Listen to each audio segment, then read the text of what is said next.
Me, Matt here. Good, Kyle. You know what time it is. Me, Matt, slice through the night. Till Daniel's got the size. Wheels of fury on the ground. Engine roaring in the sound. Feel the power, let it rise. With the battle in our eyes. Wheels of fury rolling strong. Together we will carry on.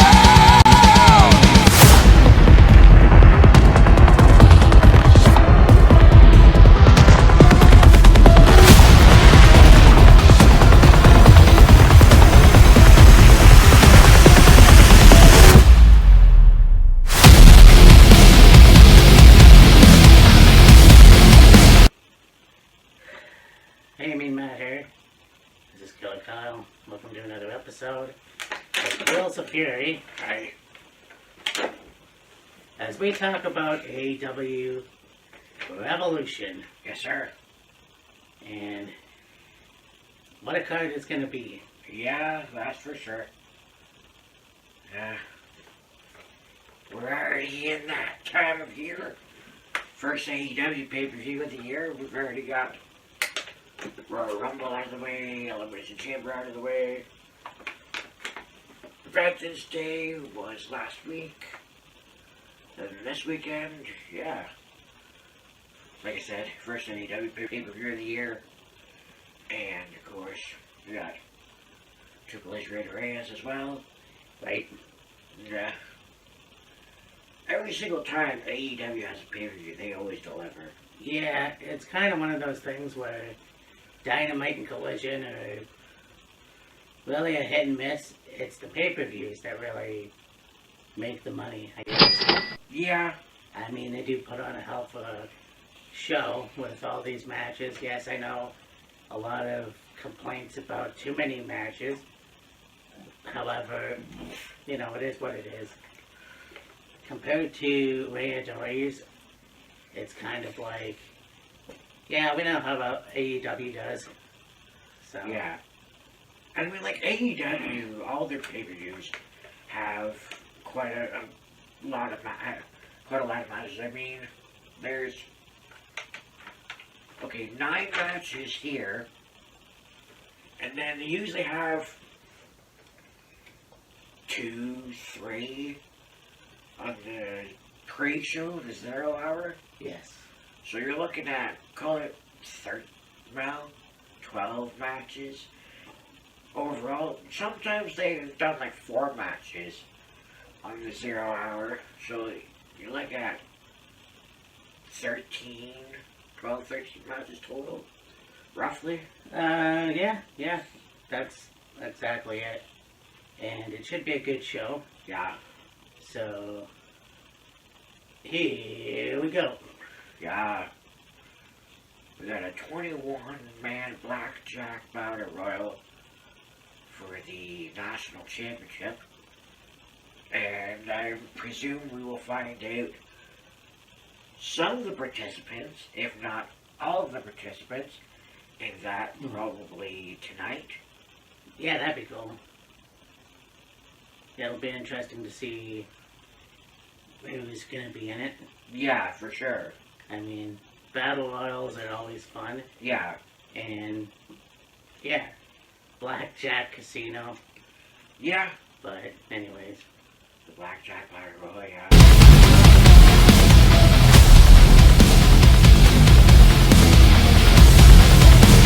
match for the World Trios Championships. What a stretch. Exactly.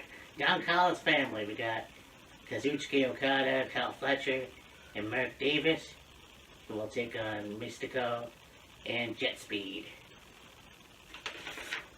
Huh. I thought that Jet Speed and Hangman were the trios champs, which Jet Speed and Mystico, that's interesting. Yeah, Now, Mystico, I mean, we've talked about him several times. Jet Speed, you know, we've talked about Mike Bailey quite a bit. Jet Kevin Knight. You know, he's done very well for himself in AEW so far. Him and Speedball make a great team. Yeah. And, you know, them paired with Mystico is a very interesting. You got 3 high flyers in Mystico and Jet Speed, and then you got, you know, Okada, Fletcher, and Davis. Yeah. No, I think it's going to be interesting.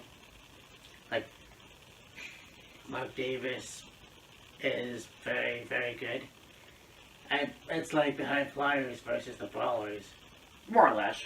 And I mean, the Don Callis family has been a good staple in AEW. I believe they're going to retain the titles. More than likely, yeah. I like Jet Speed and Mystico, obviously, but yeah, I don't see them get the belts anytime soon. Not likely.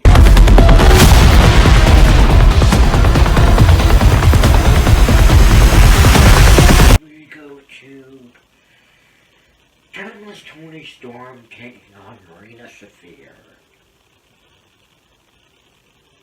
Yeah, I still can't get over whether or not to take Team yet.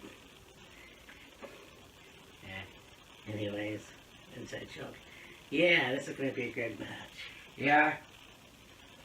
I honestly thought they would have done something with Tony and Marina after Blood and Guts last year.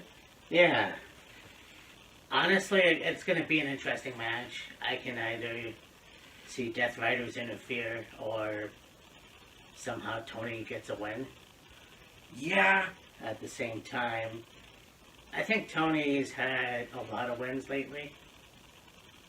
I think so. So, it wouldn't really hurt if Marina actually beat her.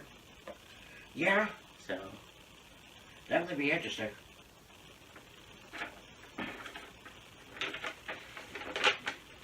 they can join forces, hashtag tip milk.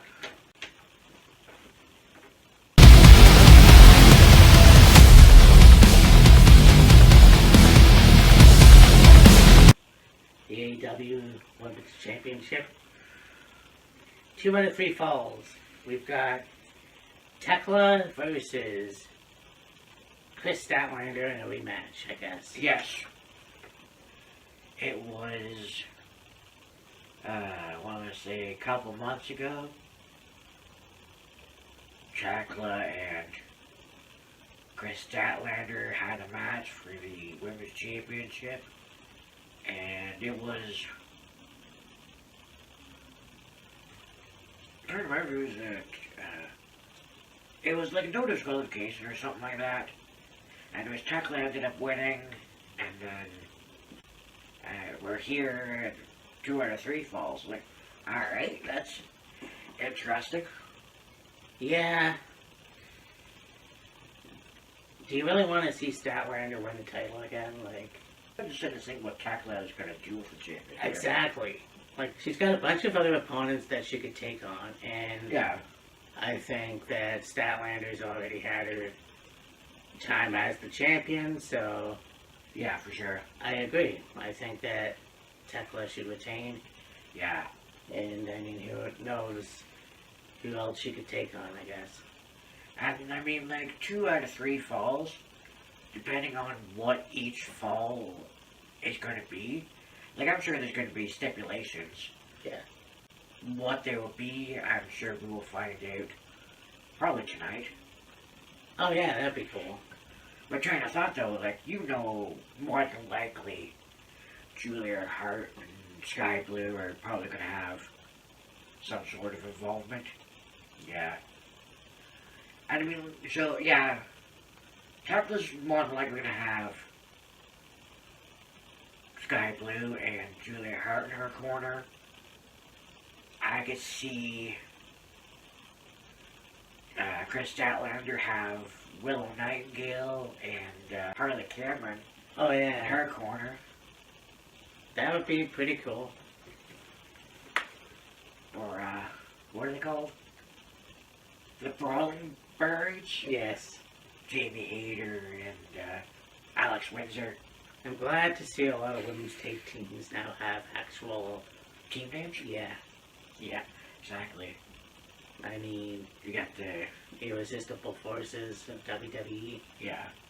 The Well, when you look at AEW right now, you've got the Brawling Birds, you've got the, what is it? Twisted Sisters? Toxic Sisters? Julia Hart and Sky Blue. You've got Babes of Wrath. You've got, I think there's a couple others.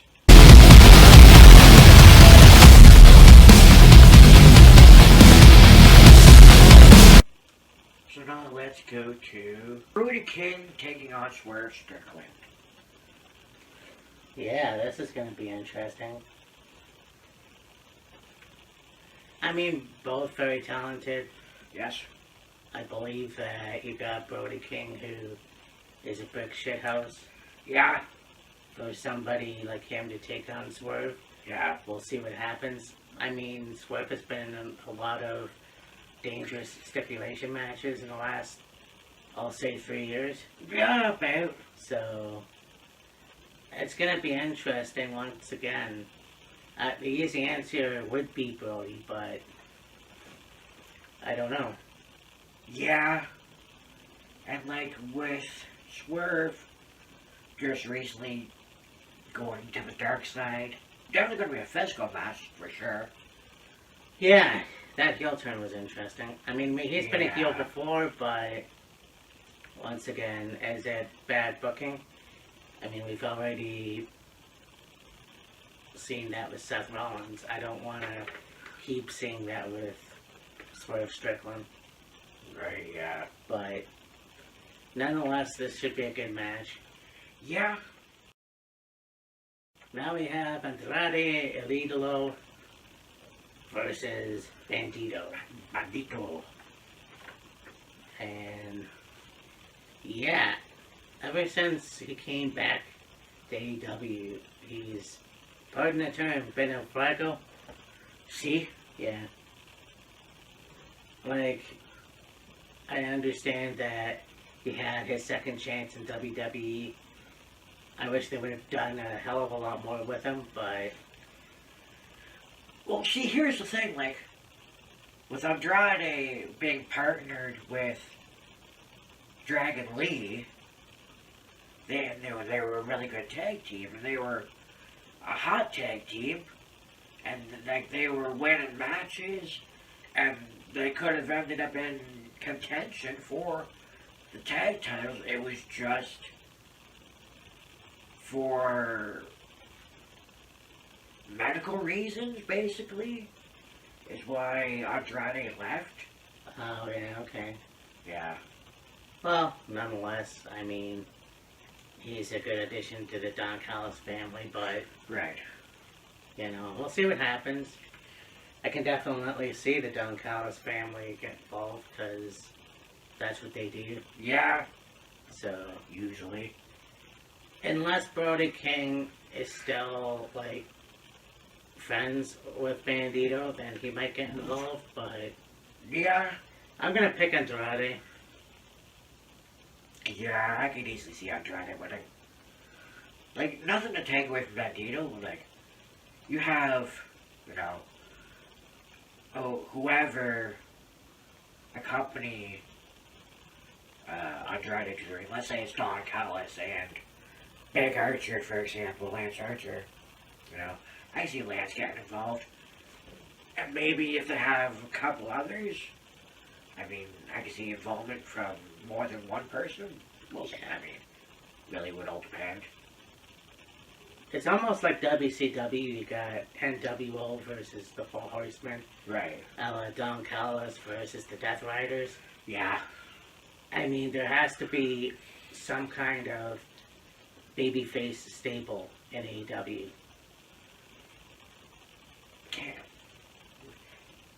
I mean, can you really call Death Riders a babyface stable? No, I mean, well, because they're both heels. Right.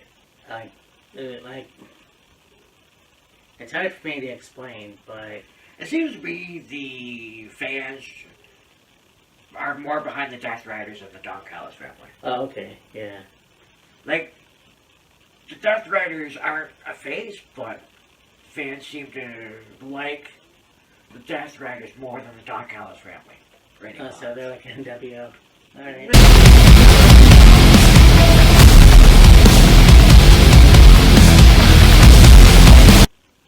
Well, on the topic of the Death Riders, why don't we go for the AEW Continental Championship? John Moxley taking on Konosuke Takeshita. There's going to be no time limit. On Dynamite, Takeshita and Mox had a match, I believe it was for the championship, and it went to time limit, and so they were like, alright, let's have one more match, make it no time limit.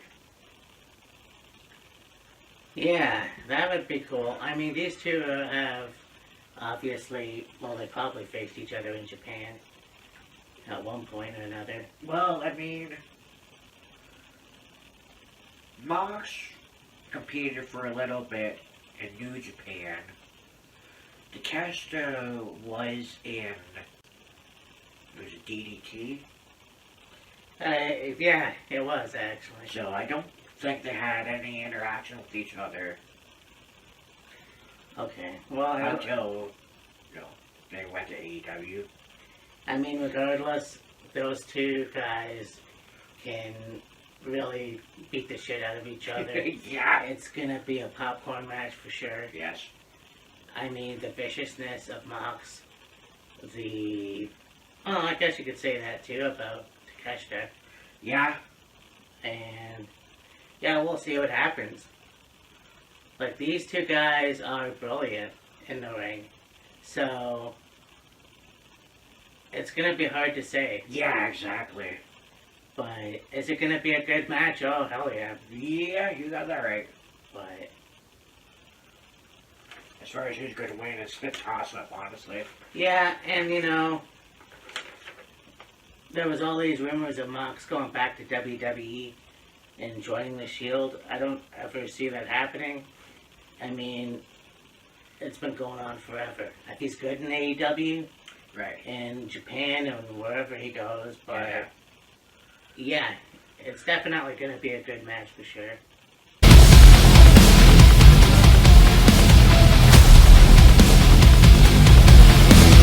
The AEW World Titles, FTR versus the Young Bucks. Yeah. I'm kind of getting sick and tired of seeing them two face each other, them four rather. Right. So I mean, look, I don't know.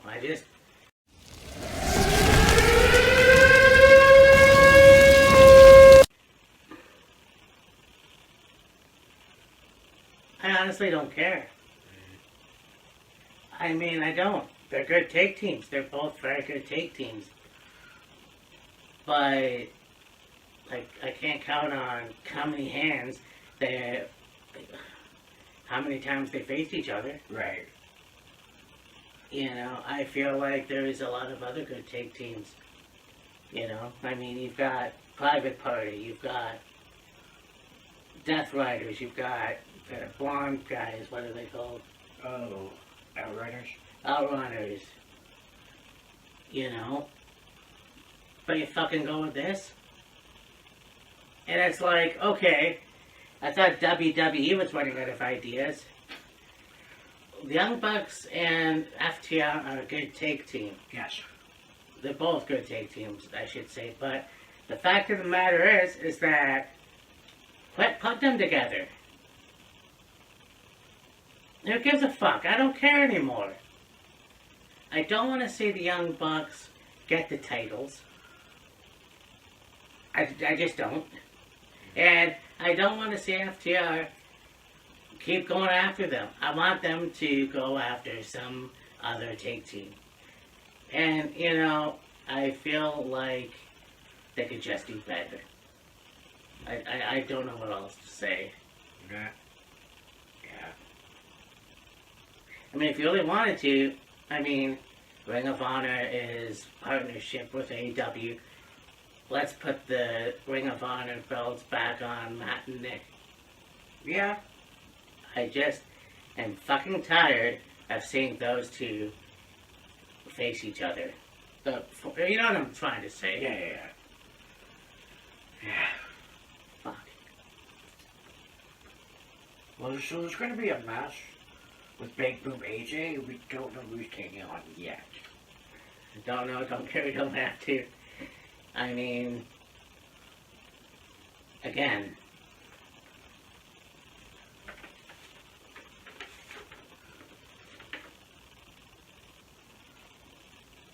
so we have a Texas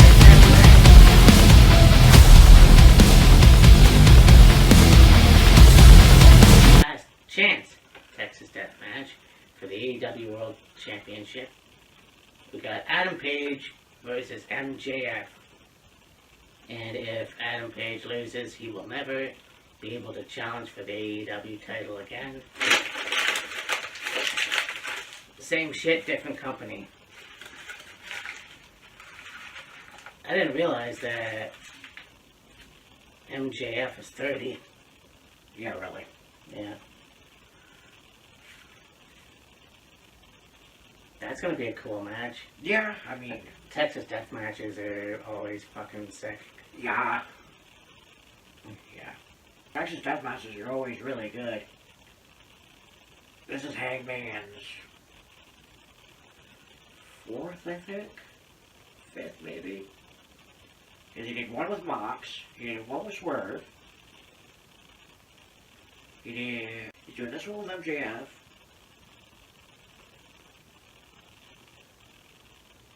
There's three off the top of my head I can think of. I'm sure I know there's at least one more Hangman's been in. I mean, we both know that Adam Page is gonna win. More than likely. Yeah, I know I just shit on the take team match earlier, and unfortunately, this is no exception. Like, we've seen MJF and Adam Page a lot lately. Yeah. So it's like, I don't know what to say anymore. Like, I'm trying to, I don't want to sound like a downer. It's just, I want to see two people face each other that I haven't seen before. Yeah. And AEW doesn't seem to be giving us that. WWE gets shit on for the same thing over and over and over and over and over and over and over and over. But then there's AEW. Yeah. And I mean, it's gonna be a good show. I know it is. So it's like, okay, after this, let's have new opponents face each other. Two people that we haven't seen face each other in a pay-per-view. Like, I don't know what else to say. Because I read the card and I go, okay, I should keep up with the product. But when the pay-per-view gives me the same two people in a match that I've already seen, how am I supposed to feel?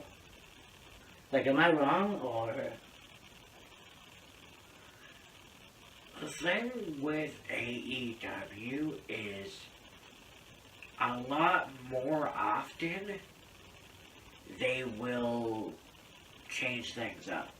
Okay.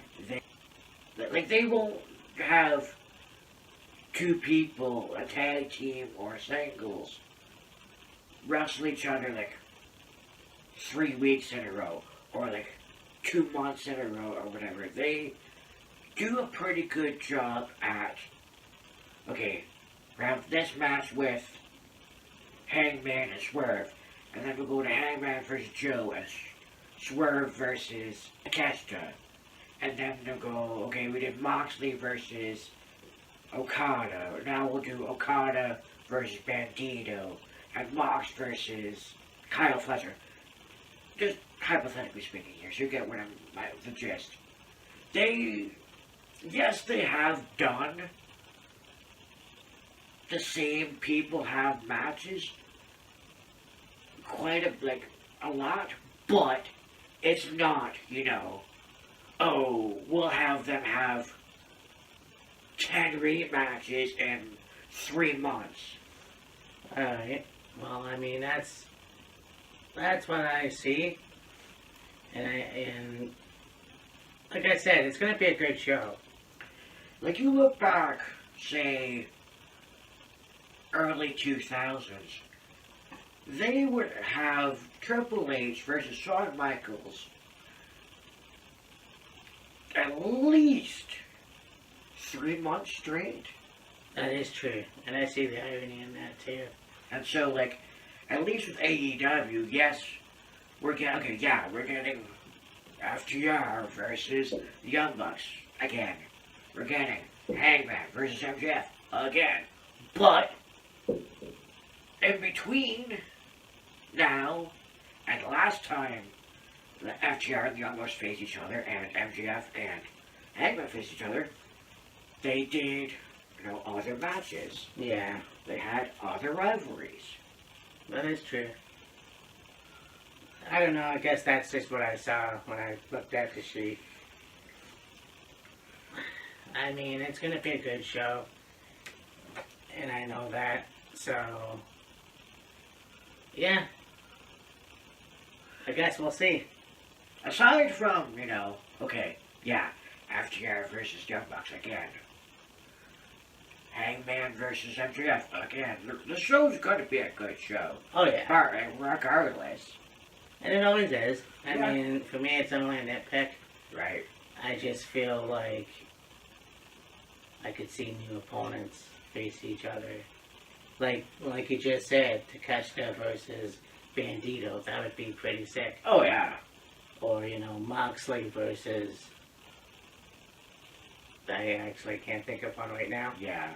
But, yeah, let's see something new. The unfortunate part is I don't know where Jericho stands right now. Whether he's going to come back to AEW or make his return to WWE. I don't know who else is going to jump ship to who or to where. Yeah, exactly. So it's it's only a wait and see, but Yeah, exactly. Revolution's going to be awesome. Yes, sir. And yeah. So, yeah, WrestleMania's coming up. Yes, sir. We've got Stand and Deliver. Yeah. And then after that, we've got WrestleMania 42. Yeah. I still think it's weird that WrestleMania and Stand and Deliver are going to be in 2 different states. Yeah, usually they have Stand and Deliver at WrestleMania. Usually, last couple of years, Stand and Deliver would be the afternoon of WrestleMania Night 1. And so you have Stand and Deliver, and then you watch Night 1 of WrestleMania. And then you go into Sunday. I wonder if maybe they did this so that, you can, watch Stand and Deliver, let that sink in, let that digest, and then you got 2 weeks before you head into WrestleMania. Yeah. That's going to be an awesome show. It's going to be an awesome weekend. Oh, absolutely. Because we got Rhea Del Reyes. And then that Saturday. And then Sunday, obviously, Revolution. Ah, So, we keep rocking and rolling, strutting and strolling. hell yeah. I try not to be negative, but I guess I just am tonight. Matt. But anyways, I mean Matt, this is Killer Kyle. We'll catch you on the weekend. See you then. Deuces. Deuces.